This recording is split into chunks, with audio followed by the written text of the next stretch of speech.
Robert, You good? oh hell yeah. Right there in the middle. They're good. They're super good. All right, it's been a while, so I'm gonna post this video before it gets too old. So I'm gonna show you how we do it sometimes. One summers, we do shish kebab, lobster tails, shrimp, steak. You know how it goes. And summer pool. So I hope you guys enjoy this video. All right. So when you're doing your shish kebabs, it's best to actually, because they dry up, just add butter and lemon. And this is something that you constantly have to do it so it won't dry up. On the shish kebab, you can see that we have pineapple and shrimp pretty much. Shrimp dries up really quick in fire. So that's why it's best to add and keep them like, make sure they're a little moist so they won't dehydrate.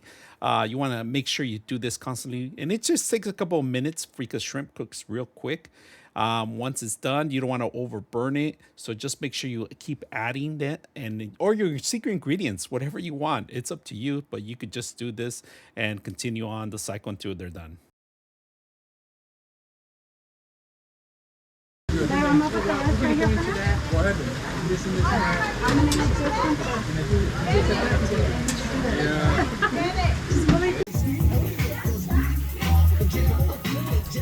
know what? Put them in there. There's one on the top one.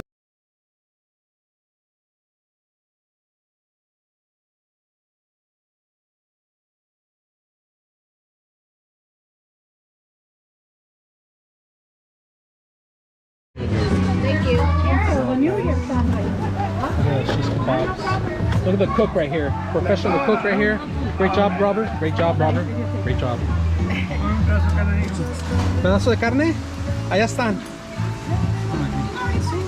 Piece of meat. I don't know who that There's leftovers. There's a lot of them.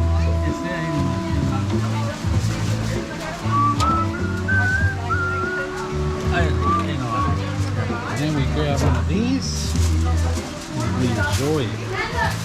Isn't that beautiful?